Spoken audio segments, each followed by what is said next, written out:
Hi, I'm Christopher Walker, your teacher here on Closely Observed English. This is the start of a new video series called Reading Closely. Basically, this series of videos will examine short pieces of writing. I'm going to look at the writing with you in its context. We're going to look at some of the vocabulary choices made by the writer so that we can build your word power. And we're also going to look at things like the organization of the writing, how the sentences are glued together, and how the paragraph works in the context of the piece as a whole. We'll also look at the general discussion points that might be raised by each piece of writing, and I'll invite you to write your own ideas in response in the comments below the video. So first, we're going to take a look at a piece by David Foster Wallace from 2004. He wrote a piece called Consider the Lobster, which was published in Gourmet magazine. In this piece, which I can show you here, and there's a link to it in the description, he talks about visiting the Maine Lobster Festival. He talks a lot about the festival itself. He talks about how lobster became a popular foodstuff. And he also talks, most interestingly for us, about his own kind of philosophy for travel. So I'm going to take you to that. Now, Foster Wallace, if you've read him before, really likes footnotes. And in the document that we've got open here, there are 20 footnotes. One of the most interesting paragraphs stylistically and for the content is in one of these footnotes, and that's what we're going to be looking at now. So I'm going to bring that up a little bit closer. I'm going to bring it right to the top there so we can see it, and I'm also going to make a kind of whiteboard area for us on the screen so that I could make notes of interesting vocabulary and also to show in highlights some of the things that we might be able to discuss. Okay, so remember, we're interested in building our knowledge of vocabulary in English. We want to see how words are used by different writers and think about how we might use the same words ourselves. So first, I'm going to read the text to you, and we're going to be looking at this paragraph. As I read, I'd like you to think a little bit about the words that you know and the words you don't know. And in your mind, just think about the words in the paragraph that you'd like to know more about. I'm going to go back through the text in a second, and I'm going to highlight some of the words that we'll look at in a bit more detail. If there are any words that I missed, feel free to leave a comment below, and I'll tell you a little bit more about them there. Okay. So far in the text, David Foster Wallace has been talking about going to the lobster festival.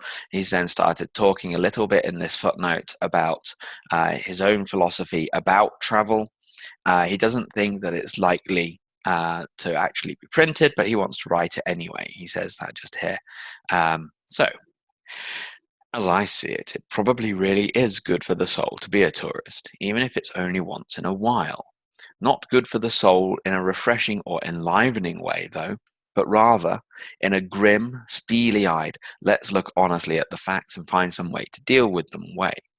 My personal experience has not been that traveling around the country is broadening or relaxing, or that radical changes in place and context have a salutary effect, but rather that intranational tourism is radically constricting and humbling in the hardest way, hostile to my fantasy of being a real individual, of living somehow outside and above it all. Coming up is the part that my companions find especially unhappy and repellent, a sure way to spoil the fun of vacation travel. To be a mass tourist, for me, is to become a pure, late-date American, alien, ignorant, greedy for something you cannot ever have, disappointed in a way you can never admit. It is to spoil, by way of sheer ontology, the very unspoiledness you are there to experience. It is to impose yourself on places that in all non-economic ways would be better, realer, without you. It is, in lines and gridlock and transaction after transaction, to confront a dimension of yourself that is as inescapable, that is as inescapable as it is painful. As a tourist, you become economically significant, but existentially loathsome. An insect on a dead thing. Wow, hard-hitting stuff, I think. And this is a footnote. It's a footnote he never expected anyone to print. So let's go back through and highlight some of the words that really stand out. I like enlivening. We'll look at that. Grim, maybe. Steely-eyed. We'll come to broadening very quickly. Salutary, I imagine. Intranational. Constricting.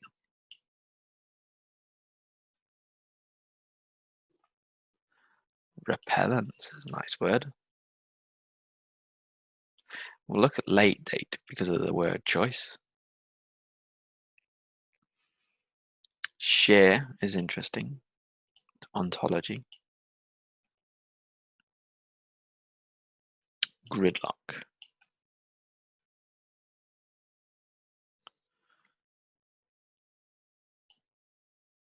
And loathsome. Okay, so I'm going to use the whiteboard space that I've created for myself down at the bottom of the screen. Hopefully you'll be able to see everything clearly enough.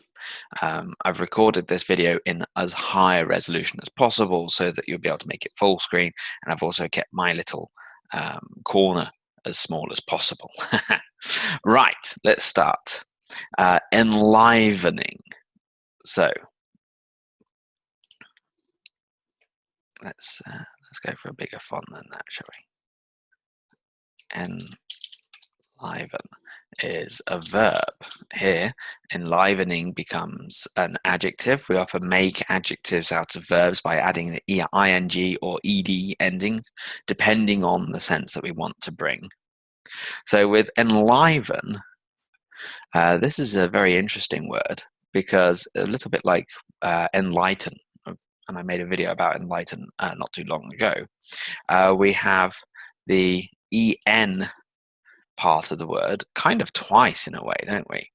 So en comes from the old Latin and it means in, but we can think of en at the start or at the end of something as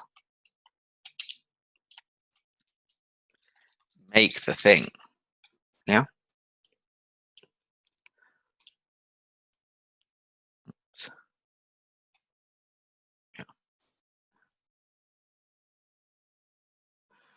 So if you enliven something, then you make it live or alive. So here he's talking about travel being enlivening. It gives you fresh life, but he thinks that maybe not so much for the soul, perhaps. We'll see. And we could go back. I've kind of moved this, haven't I? Excuse me. Sorry.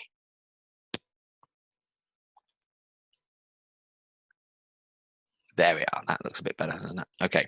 And we can jump ahead a little bit and look at broadening because there's another example of the same sort of thing. So we've got broaden, which is another verb. Now, broad is similar to wide. So it's the width of something or breadth of something.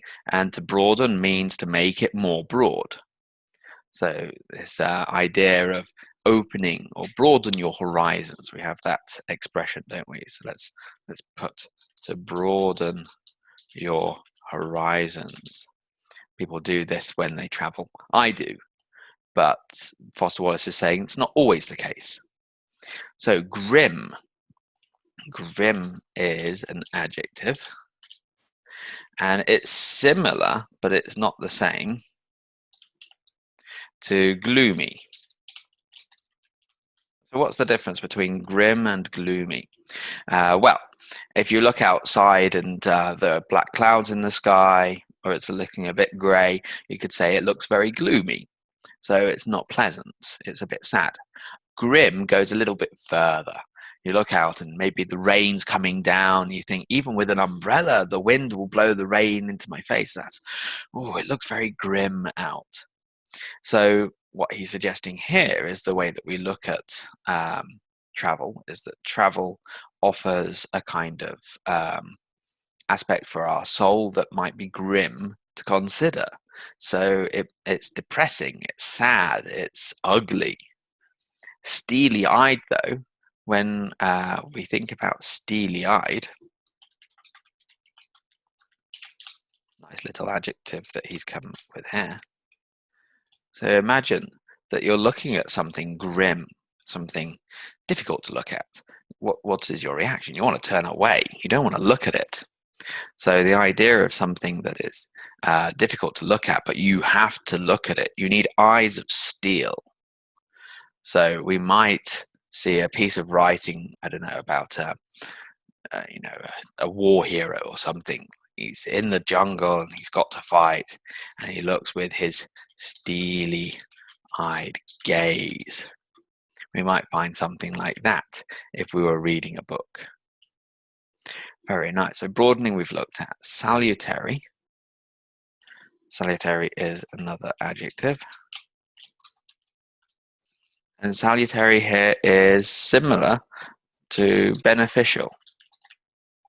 It comes from the Latin, and it would be for good things. There's another one that's very similar, but it's not used here, that I'll give you is salubrious, another adjective. And this one means more beneficial to your health. So this is quite a nice word, and the reason that I'm bringing it up is because with this one, salubrious, I don't know if it tells us something about what we're like as a society, but you more often find it as the adjective in the negative when we talk about somebody's insalubrious habits. So in other words, they're unhealthy habits. Right, we're doing a good job so far. We've picked up some nice vocabulary. And here we've got the word intranational tourism. So here he's talking about not just traveling, but traveling where? Well, for him, within America. So we have intra, which is an affix we use as a prefix. And it means within or inside. So when you see intra, you might have read it at first as inter, which is another prefix, much more common, I have to say, which means between. So if you travel, for example, let's say you're living in Poland and you travel from Poland to Germany, then that is international travel because you're moving between nations. However, if you're in Poland and you travel from Kraków to Gdansk in the north, for example, that would be intranational travel. You're staying within the same nation. What about constrict? He's got constricting as an adjective, but it comes from the verb to constrict. And to constrict is to limit or even to squeeze in a way. One of my students gave the example of a vest that was constrictive. You put on a piece of clothing, you can't really move very well. That's a great example. The easiest way to remember this is through the name of the snake, which is the boa constrictor. It's a long, big snake that wraps itself around you and squeezes the life out of you. It limits your movements. So that's how we might remember constrict. Excellent. The next one is repellent. An adjective, and it comes from the verb to repel, which is a noun. And now this is part of a family of words, the Pell family, and they mostly follow the same rules. So repellent, repel, repulse would be, repel is the verb. What am I doing? Repulse would be the noun. Another one from here would be repulsive, for an adjective that's different to repellent because it's basically where you start from. So the whole idea of these then The Pel family, P-E-L, is all about push. So repel is to push away. Something that is repellent pushes you away, but something repulsive, the thing itself, is the thing that does the pushing, if you get the idea. And repulse would be the noun for this. Another pel would be impel, which is the pushing force that comes from within you.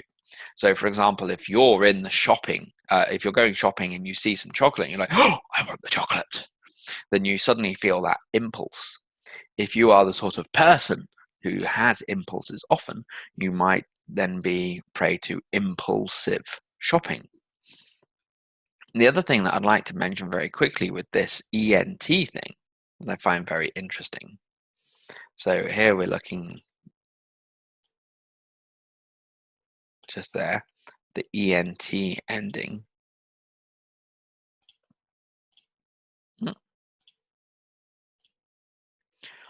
Okay, I don't like this whiteboard as much as I thought. So, very quick tangent, which is fitting since we're looking at a footnote. ENT, END, ANT, and AND. These endings in adjectives, yeah, they all essentially come from French. And as such, in French, they form the ing form, the kind of continuous form. So when we see repellent, something that is repellent is repelling us, it's pushing us away. So if you come across a word that ends like this and it's an adjective, try to think of the verb and see how it would fit with this ing ending. Okay, we're doing very well. We've gone through quite a lot. Now, late date, I'm not going to copy just there, but basically we're talking about modern or contemporary American people. Why didn't Foster Wallace use the word modern here? Well, the problem with a word like modern is that it has two basic meanings. The first one would be of recent vintage, so something contemporary. I have a modern phone, but my wife has an old-fashioned phone, for example, something like this. The other meaning, though, is more to do with the mind. A modern person would have maybe a modern mindset, which would be a little bit more positive for the context. And we don't want that meaning accidentally here, because what he's saying is pretty negative. We need to be careful that we don't give a positive meaning here. So that's why he chose not to use the word modern, I would say, because there are two meanings. And if you reach for this one, that's fine, because it means right now. But if you reach for this one, it's actually positive. Late date simply means, the way that things are recently, the way things are now. Now, remember, this is 2004. Wonder what he would make of 2020. Well, there you go. So we've got a few more words left. The first one is sheer. So let's put that just here. Let's go back to the blue that we were using. Sheer is an adjective. So we use sheer. Well, one way to think of sheer is that think of a sheer climb. Where I live, I'm at the top of a hill. To get up the hill on one side, the road kind of goes like this. It's a real whoa, almost like going up a wall. So it's a sheer climb. So sheer has this idea then of a sudden change, sudden difference, or boom, you've hit a wall of that thing. So for example, you go into the mountains maybe and you're struck by the beauty of nature. You're struck by the sheer beauty. You've hit that wall of beauty. And then the other word he's got here, ontology. I have to admit, I had to check this in a dictionary to make sure that I knew what I was talking about here. And that's the great thing about language. Everyone can learn something new through reading. So ontology is being. And if we look at this just here, the sentence, it is to spoil. This is travel. It is to spoil by way of sheer ontology, the very unspoiledness you are there to experience. So he's saying basically, you spoil something by being, by existing in that place. And you spoil the thing that you wanted to experience was the fact that it's not spoiled. The more tourists that go to a place, the more spoiled it is. But tourists still go there. If they stopped going, it would stop being spoiled. You could look up other examples, certainly. Gridlock is an American expression, so I think it counts mostly as a noun, but I've seen it as a verb. The city was gridlocked. And part of this really kind of shows the nature of cities in America, that they're on this grid. They have a grid appearance for the traffic. So imagine the traffic's going this way and traffic's trying to come across, but the traffic's bad here. So the traffic here is blocked. It can't move through. So it's gridlocked. So we talk about really heavy traffic with gridlock. And the last one, loathsome. I like the word loathsome.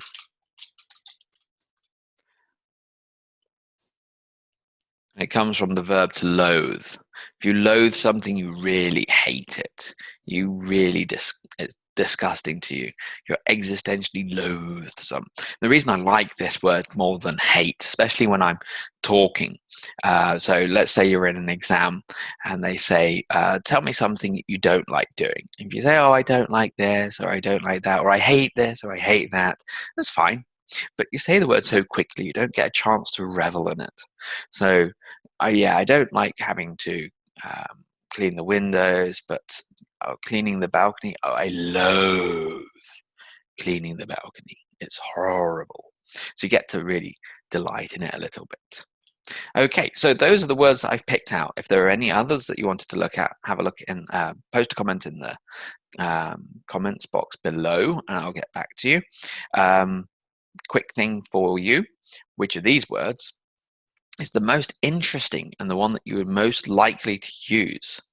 Think about that whilst I clear the notes that I made here. Because next we're going to take a brief journey into the organization of the text.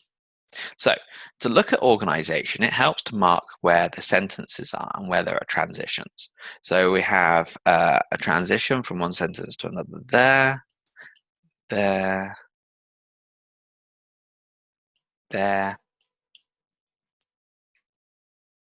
just there, just there. And that almost, but not quite. Right, okay. So to look at organization, we want to look at transitions from one sentence to another. So here we've got, as I see it, it probably really is good for the soul to be a tourist, even if it's only once in a while. Then he says, not good. Not good for the soul in a refreshing or enlivening way, though. Okay, so we've got two cohesive devices here. Cohesive devices are the things that glue sentences together within a paragraph and paragraphs together within a wider text.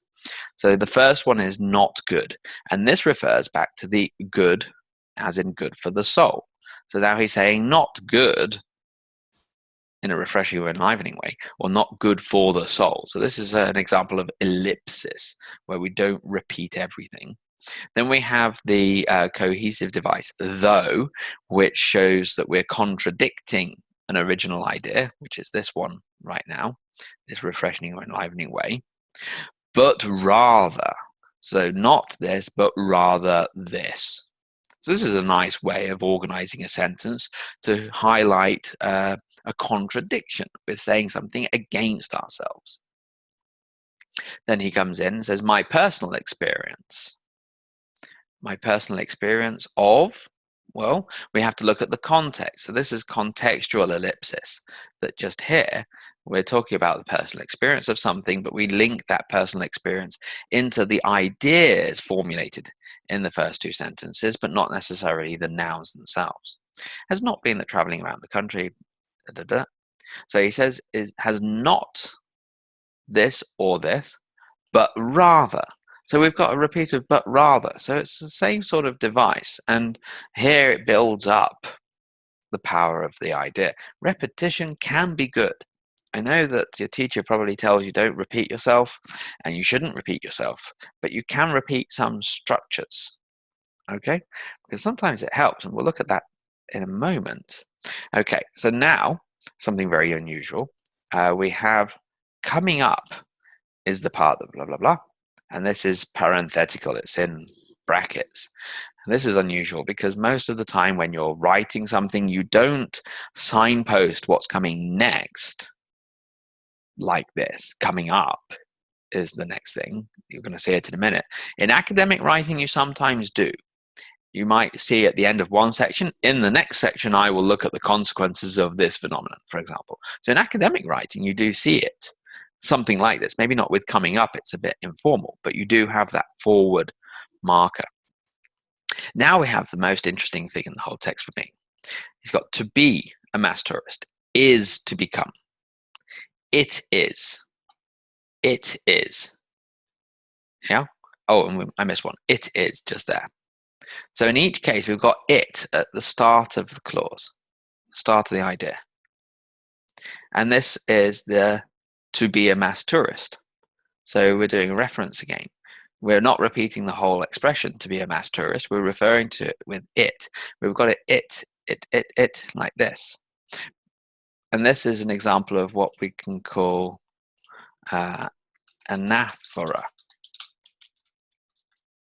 Anaphora and epistrophe are two rhetorical terms. You don't really need to worry about learning them, but they're nice words to know if you're interested in these things as I am. Anaphora is the repetition of something at the start of a phrase. So here we've got it is to, it is to, it is to. Epistrophe, strophe usually means at the end. If you have a bad ending in something, it is a catastrophe. Yeah. So epistrophe is a repetition at the end. So this was like the Abraham Lincoln quote that I'm always forgetting, government by the people, of the people, for the people. Forgive me if I've got the order wrong, but the people comes at the end, so that's epistrophe. Here, we're looking at anaphora. But there's variation. So first of all, he breaks it up a little bit with for me. And this is the first part. We're going to come back to this sentence in a second. It is to spoil by way of sheer ontology. And then we've got another interruption just there. So it breaks the pattern a bit. Then he goes straight in. It is to impose yourself. And then here he breaks it again by illustrating the point that he wants to give first. It is in lines and gridlock and transaction after transaction to confront a dimension of yourself that is as inescapable as it is painful. Yeah. Okay. So that's a very nice way of repeating something stylistically. And then finally, I want to look at this part. Because here we have a list. To be a mass tourist for me is to become a pure late date alien, ignorant, greedy for something you cannot ever have, disappointed in a way you can never admit. Okay. So we've got 4 items essentially: alien, ignorant, greedy, and disappointed. But notice how they build. One thing that you can do when you're reading something closely, if you want to understand how it's written, is to reorder or rearrange the elements. Now, how would it sound if you said, to be a mass tourist for me is to become a pure late date American, greedy for something you cannot ever have, ignorant, disappointed in a way you can never admit, alien. Horrible, isn't it? Terrible. We can't put it in that order. We need to have the short items first, and then longer ones. If we're going to have more than one long one, they need to be together at the end. And here we also have quite a clever little bit, because he doesn't repeat the word never. Greedy for something you cannot ever have, disappointed in a way you can never admit. I think that's a great choice as well, because never is stronger than cannot ever. We still have the same pattern. We've got adjective, and then explanation of the adjective, then you, can, negative, verb. So we have the same structure in both of these miniature clauses, but there's variation as well, and it's the variation that really does the powerful lifting. Okay, so we've looked here then at the vocabulary. We've got a nice long list of vocabulary for you to explore. We've also looked at the organization of the text. And finally, a discussion point. Share your ideas in the comments below. Give it some thought. Do you agree that travel within your country is not necessarily good for your soul in a refreshing or enlivening way, but rather shows you the brittle reality of where you live or who you are as a citizen of that country. Comments below if you please. And for this first lesson, we've gone on for quite a while, I admit. I hope you found it useful. Um, and I hope you enjoy this video and more in the series. I'll be coming back to offer more of these kind of mini lecture lessons in the future. Keep plugging away, wash your hands, and I'll see you next time. If you enjoyed the video, please like it, consider subscribing to the channel, and thank you. Goodbye.